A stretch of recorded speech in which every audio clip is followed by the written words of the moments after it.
party's over. If there's one thing in this world that can compete with my love of video games, it's definitely my love of horror movies. Ever since I was a kid, I've been fascinated with any and everything that has the label of horror attached to it. I spent a significant portion of my early childhood in the video store that my relatives managed. And from there, I had almost unlimited access to all of the blood-drenched, flesh-crawling, nightmare-inducing horror flicks that my fragile little mind could handle. It didn't matter if the movie featured flesh-eating zombies, deranged mass killers, or monstrous, mutated freaks. I just couldn't get enough of this stuff. And to me, characters like Jason Voorhees and Freddy Krueger were almost like superheroes, teaching those dastardly teenagers valuable moral lessons for having the audacity to, fall asleep or be just anywhere in their vicinity. What I really wanted more than anything, though, was a video game that featured everything I loved about horror movies. And while horror games became more prevalent starting in the 5th generation, with series like Resident Evil and Silent Hill making their debuts, prior to that it was pretty slim pickings. At least if you were a console gamer. There were games that featured horror trappings like Ghouls and Ghosts, Zombies Ate My Neighbors, and my personal favorite, the Castlevania series. But I always lamented the fact that there wasn't a game that went full-on, balls-to-the-wall, blood and guts horror. That was, of course, until I discovered a little game called Splatterhouse. This game was mind-blowing to me the first time I saw it in action when I was 6 years old. A hulking brute that was the spitting image of Jason Voorhees was marching through blood and guts, beating the bejesus out of a variety of hideous creatures. Or at least when he wasn't chopping them in half with a giant meat cleaver. And I was immediately convinced that this had to be the best game ever made, even though I couldn't make it past the first stage.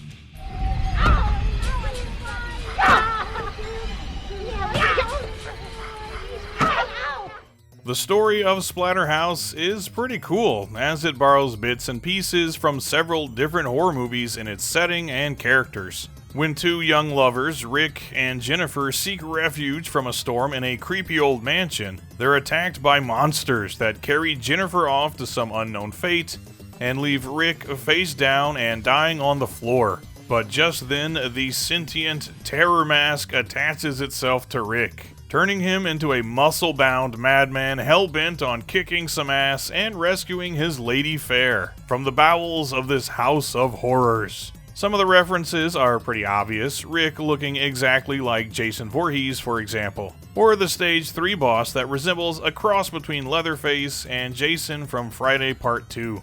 But there are a ton more, including references to The Exorcist, Evil Dead, Poltergeist, and the titular Splatterhouse itself is called West Manor, belonging to the evil Dr. West, which is a reference to one of my personal favorite horror movies, H.P. Lovecraft's Reanimator.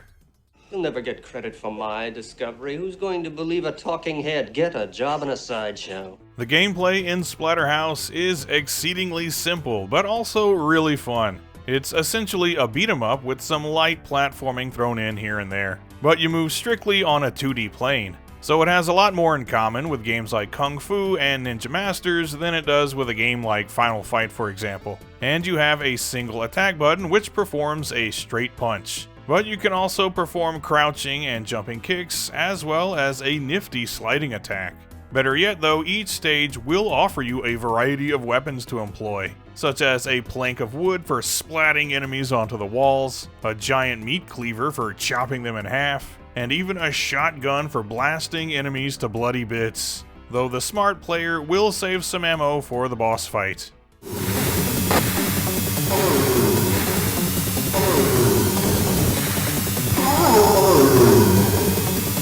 And speaking of which, each stage ends with a battle against some kind of evil, demonic, and/or grotesque entity, including flesh-eating worms, a room filled with possessed items, and even a battle against your beloved Jennifer, now turned into a hideous monster and begging you to put her out of your misery, which is some pretty grim stuff. So the gameplay in the original Splatterhouse is nothing too terribly complicated. Just walk to the right and kill anything that should happen to wander on screen, which as it turns out is very enjoyable. And there are plenty of fun little surprises sprinkled all throughout the game, like the Hall of Mirrors filled with Rick doppelgangers or the various branching paths that you'll sometimes encounter. It's also a moderately challenging game, but certainly nowhere near as difficult as some other 80s classics, actually being at least a bit on the easier side once you learn the best routines for getting through each stage, and how to cheese some of the bosses.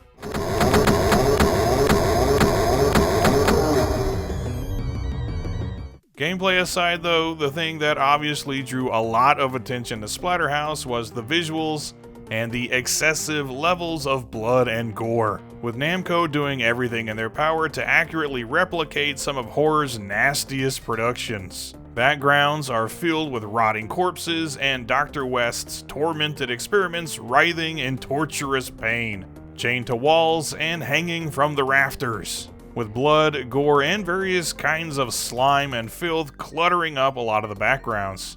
It's gross, it's excessive, and it's awesome. Definitely a game that you couldn't look away from if you encountered it in an arcade back in the day. And the creepy visuals are complemented by some equally creepy sound design, with music guaranteed to give you the chills and sound effects that are super satisfying. Enemies going splat on the walls being a personal favorite of mine.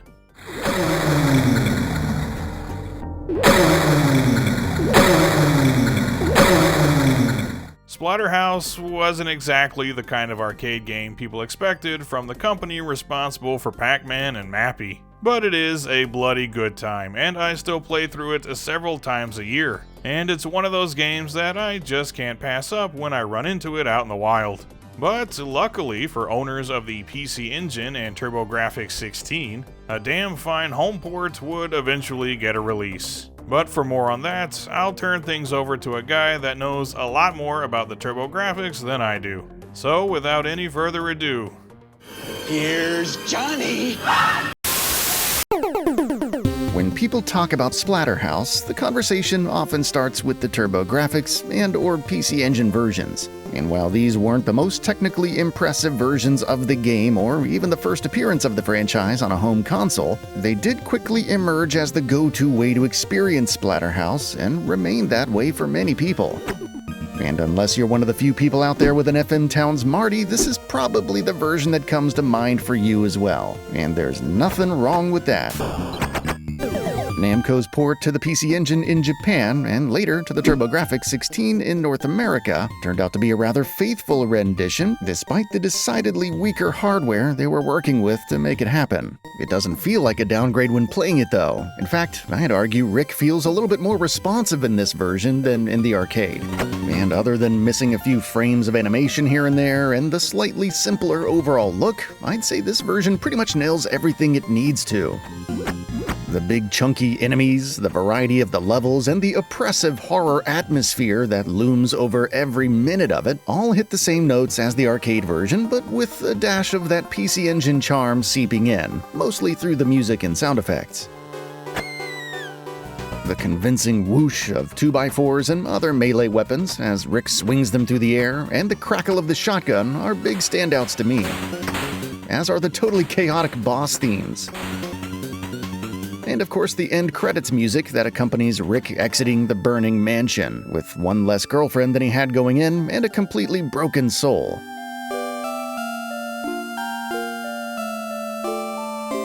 In fact, the entire soundtrack, scaled down though it is, keeps a fantastic balance between the moody and unsettling and the more anxiety-inducing energetic tracks of the game's more overwhelming stages.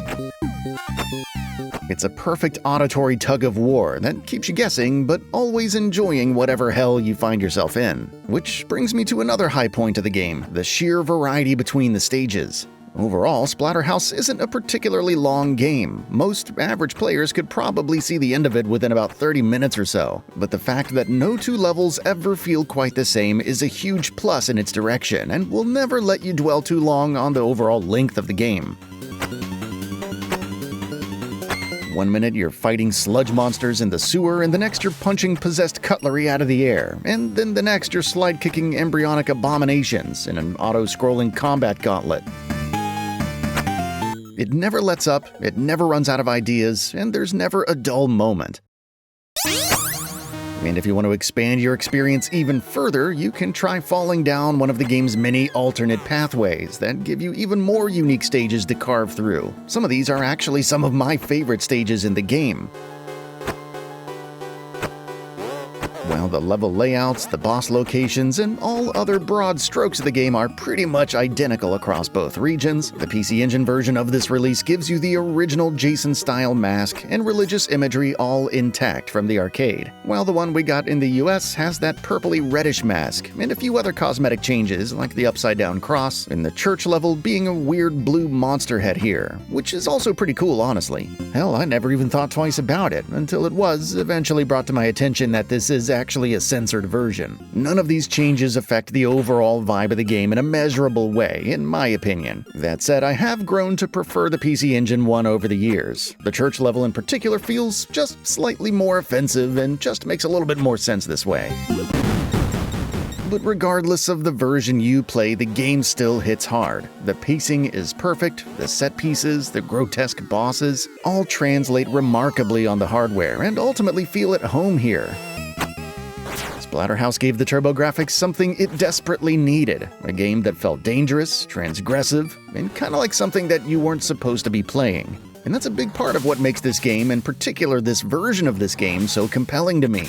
It's not just about technical achievement, though there is plenty of that. It's also about how the game made you feel something that few games prior to it ever could. A real sense of dread and horror. Before Resident Evil, before Silent Hill, Amnesia, any of that stuff, Splatterhouse was, for a very long time, the closest thing out there to actually playing through a horror movie. And as a nice bonus, it helped the Turbo earn a little bit of street cred as another addition to its strange and unique library. That's a big part of why I pull it out every Halloween and give it at least one playthrough. So hopefully I've made a compelling case for you to try this game if you haven't already, or if you haven't played it in a while, to fire it back up and get reacquainted. Regardless of which version you're playing, this is still one of the best horror games ever made, and a great example of an obscure and arguably underpowered console using creativity and innovative ideas to punch well above its weight.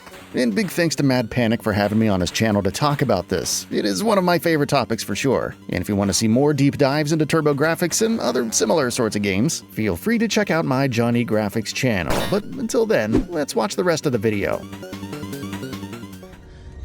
Guys! It's okay, he just wanted his machete back! Whew! In the summer of 1989, there actually was a Splatterhouse game released for the Nintendo Famicom in Japan. But where the original was grotesque and gory, this one is kind of adorable. Splatterhouse Wanpaku Graffiti is a super deformed parody version of its arcade counterpart that opens with Rick rising from his grave to greet Jennifer, only to have her whisked away by the dastardly Pumpkin King. And no, I'm not talking about Jack Skellington. This one is an actual living jack-o'-lantern with magic powers. So once again, Rick, with the assistance of the Terror Mask, hurries off to save Jennifer. And this time around, what we get is a straightforward platformer as opposed to a beat-em-up. As Rick, wielding a cleaver that's about as big as he is, you'll run, jump, and hack your way through hordes of zombies, mutants, and even some creatures from Japanese folklore, on your way to rescue your beloved. And the entire game has a rather childish and charming Halloween vibe to it. In fact, to recoup your health, you need to pick up little pieces of candy, though instead of saying trick or treat, you just hack them out of your enemies.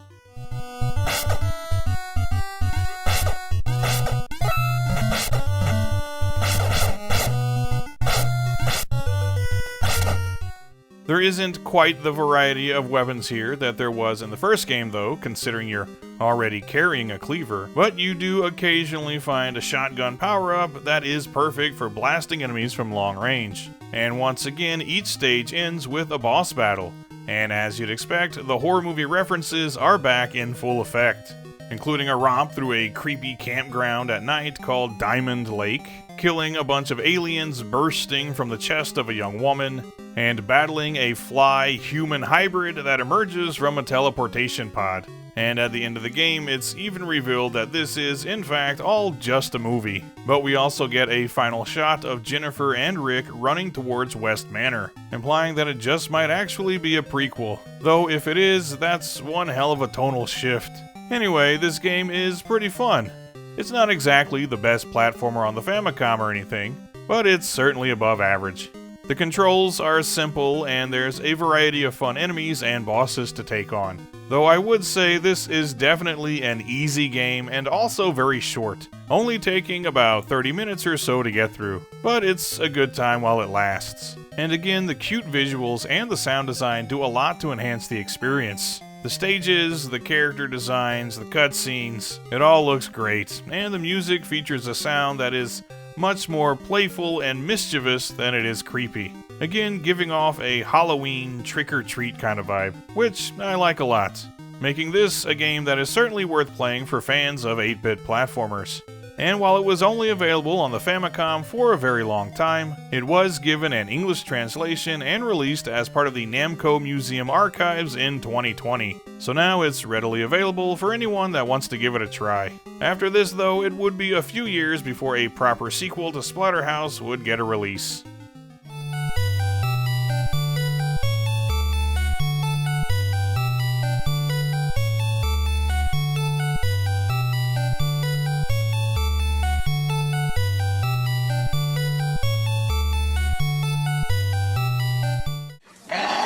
That's cute.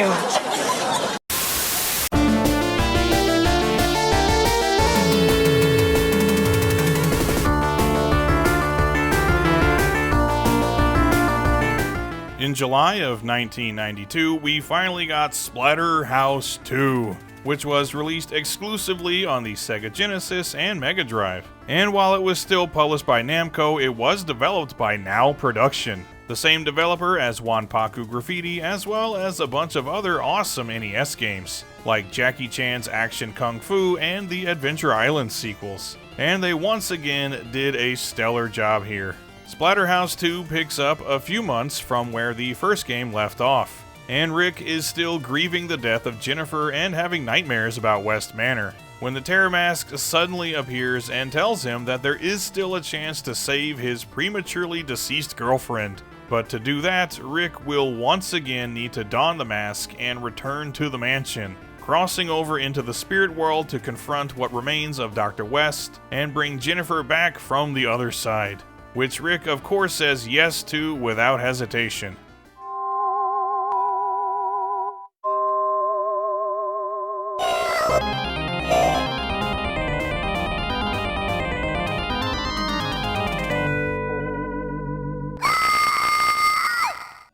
In terms of gameplay, not much has changed from the first game.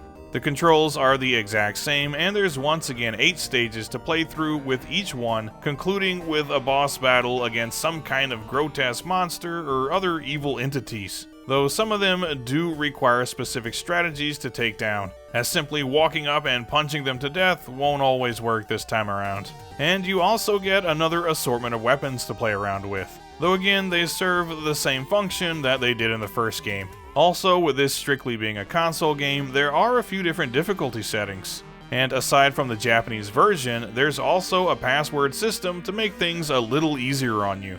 Though on its default difficulty setting, I'd say Splatterhouse 2 is a pretty fair challenge. And though I haven't played it nearly as much as the first game, this is one that I go back to on a fairly regular basis. It's simple and fun, just like its predecessor, and likewise, it is packed to the gills with plenty of blood and guts, both from the enemies you massacre and in the stages themselves, which take you to a variety of locations, with each one looking pretty damn gross, which is obviously a big plus in my book.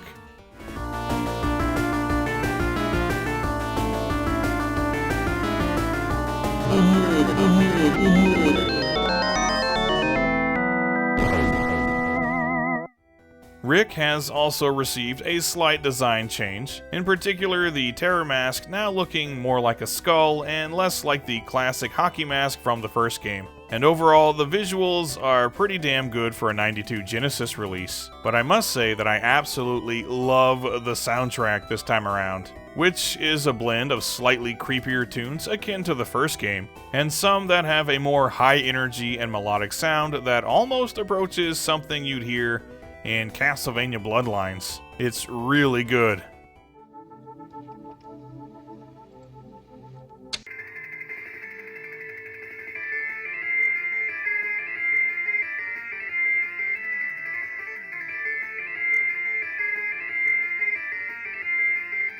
So while Splatterhouse 2 didn't exactly make any big changes with its gameplay, it's still a very enjoyable romp through the creepy halls, dank crypts, and blood-soaked rooms of West Manor. The gameplay, graphics, and sound are all above average, and this is another one that's well worth playing if you haven't already. And after this, it wouldn't be long until Rick and the Terror Mask would team up for another horrifying adventure.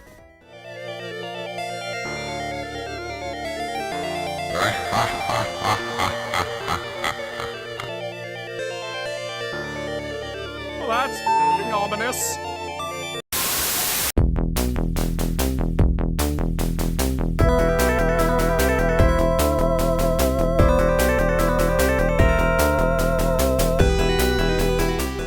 A year later, in the summer of 1993, Splatterhouse 3 was released on the Sega Genesis and the Mega Drive in Japan.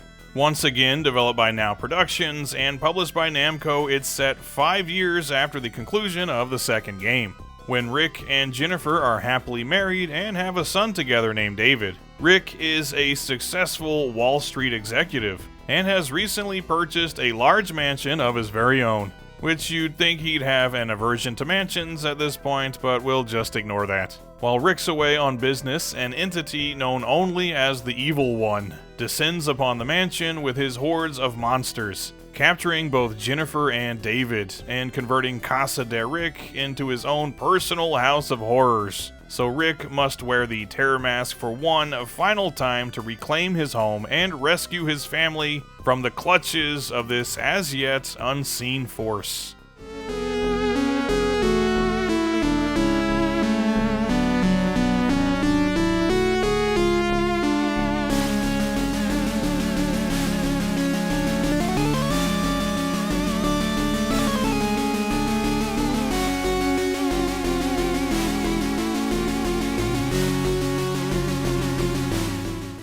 Splatterhouse 3 deviates from the gameplay style of the previous two games by adopting a style that is much more in line with other 90s 16-bit beat-em-ups. So instead of being purely a side-scroller, you actually have some freedom of movement here, which I think was a great idea. A third game that played the exact same as the previous ones did would have been kinda pointless. So this time around, the controls mirror games like Final Fight or Double Dragon, where you've got a standard combo as well as jumping attacks and a few moves you can perform while grasping onto an enemy. There are also the occasional weapon pickups, but for the most part you just punch the hell out of all the gruesome ghouls that stand in your way.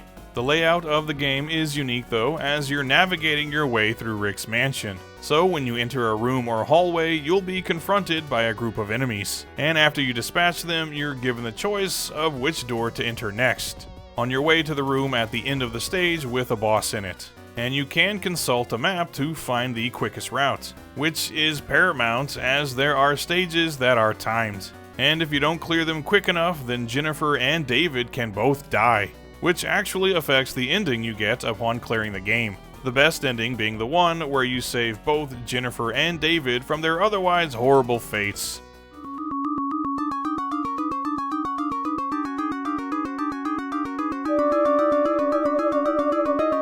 One other cool addition in Splatterhouse 3 is your power meter, which can be filled up by collecting the blue orbs that some enemies will leave behind, and you can activate it at any time to turn into Super Rick, with much more powerful attacks and greater endurance. And the more full your power meter is, the longer you can stay in this form, but it wears off once you clear a room.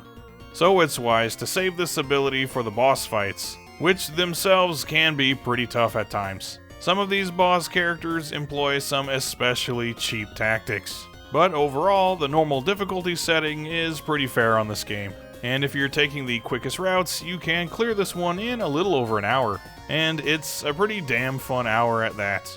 I wouldn't put Splatterhouse 3 in the same league as a game like Streets of Rage 2, but I'd say it's an above average beat 'em up, which honestly is helped along greatly by the fact that it's a Splatterhouse game, and as such features some nice, creepy visuals, grotesque enemy designs, and plenty of gore and goop to gross you out. The sprite work is once again fantastic. All the backgrounds are nicely detailed, and you get to beat up on a wide variety of hideous monsters. So again, the visuals get a big thumbs up from me, and so does the soundtrack. Once again delivering a spooky but also energetic sound that at times gives me flashes of Castlevania Bloodlines, which itself is one of my favorite Genesis soundtracks.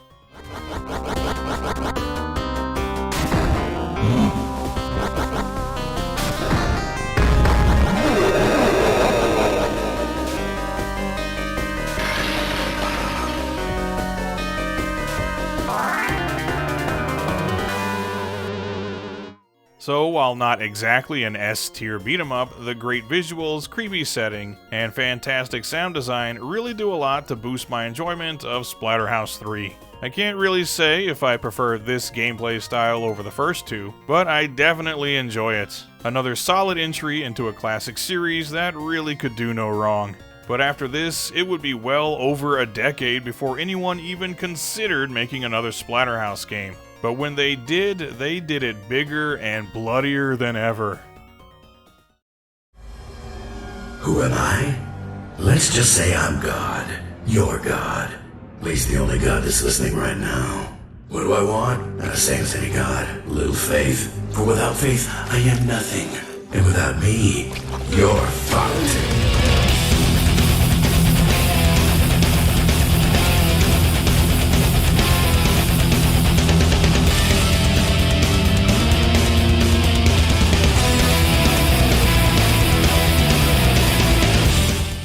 In 2010, Namco Bandai released the simply titled Splatterhouse for the Xbox 360 and PlayStation 3, which they also developed along with Bottle Rocket Games. And apparently it was their goal to make the bloodiest damn game of all time.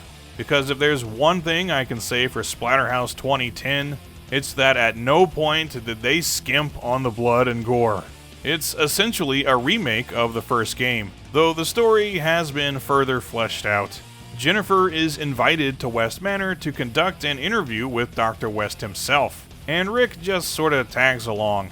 And in pretty short order, the two of them are attacked by some of West's monsters. They run off with Jennifer and leave Rick lying face down in a pool of his own blood, when the Terror Mask suddenly begins talking to him, insisting that he can help Rick save Jennifer if he just puts on the mask, which then leads to a monstrous transformation that turns Rick into a hulking, killing machine hell-bent on kicking some ass and saving his chick. And we get two fantastic performances here, from Josh Keaton, who voices Rick, whom you might also know from voicing Spider-Man on numerous occasions, or the young Revolver Ocelot in Metal Gear Solid 3. And the voice of the Terror Mask is provided by the legendary Jim Cummings, who has voiced too many classic characters to name, but suffice it to say he's one of the greatest voice actors of all time. And the duo delivers some great lines here from start to finish, with Rick being the pure-hearted voice of reason just trying to rescue his damsel in distress, and the Terror Mask being a violent maniac that simply wants to cause as much carnage as possible. It is good to finally be free. Come on, let's go kill something. It's been too long, and I'm way out of practice. At its core, Splatterhouse 2010, just like its predecessors, is a very simple game to wrap your head around. Just kill everything that moves. When you enter a room, you'll be swarmed by enemies, and you won't be going anywhere until you've beaten them all into oblivion, either with your bare hands or with a wide variety of instruments used for bludgeoning and or hacking enemies limb from limb.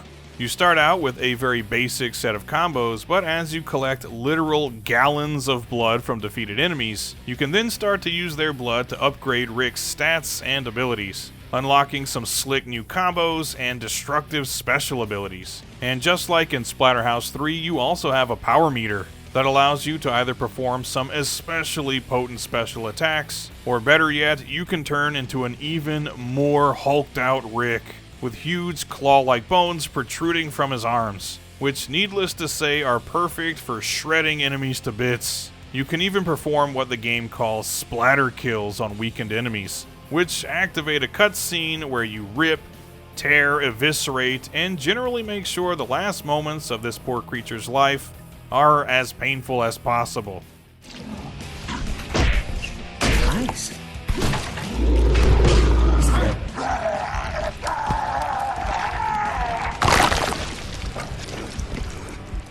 So it's nothing too complicated, but the gameplay here is pretty fun, even if it's admittedly very repetitive. Something pretty cool though are these segments where you break away from the normal gameplay, and Splatterhouse once again turns into a side-scroller, where you'll mostly be dodging obstacles and doing some light platforming, while clobbering monsters left and right. And every so often, the game throws a boss battle at you, with some gigantic monstrosity that needs to be taken down bit by bit, oftentimes employing some sort of quick time segment, which is very reminiscent of God of War. So overall, the gameplay is quite fun, but there are a variety of technical issues that kinda muddy it up. Primarily a camera that can occasionally be a bit funky, some frame rate issues, and the odd glitch here and there, but nothing game breaking. If you like mindless 3D action games that go for pure carnage candy, then Splatterhouse will certainly scratch that itch. Especially considering that, again, this is perhaps the bloodiest, most ridiculously over-the-top violent game I've ever played. And I must say, the visuals are pretty damn good. Lots of nasty looking environments with a high level of detail, some seriously cool looking enemies, and blood and guts for days. I especially like that as you take damage, Rick's body begins to deteriorate, exposing his flesh and bones. And you can even lose limbs, which you can pick up and use to attack enemies with, which is just supremely cool. No worries though, as Rick's body regenerates as you absorb more blood, which incidentally is also always splashing all over your screen.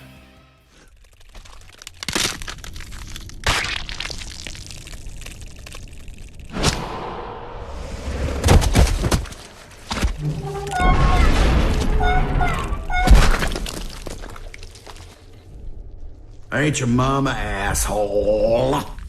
So the visuals and art direction are really good, as is the sound design.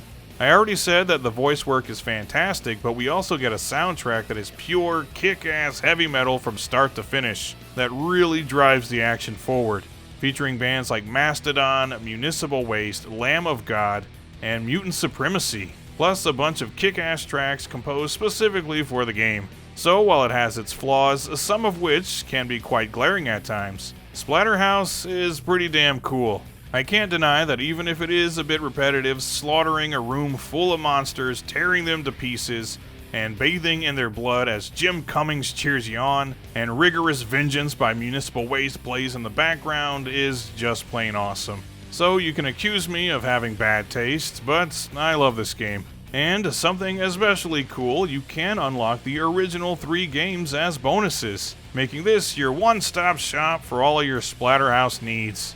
So if you're a gorehound that just can't get enough bashing, hacking, and slashing, Splatterhouse 2010 has your name written all over it.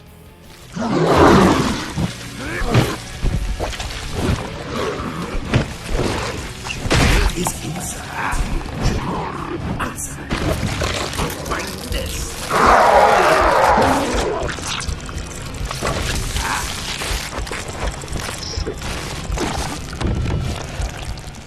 And that is where the tale of Splatterhouse ends, at least for now.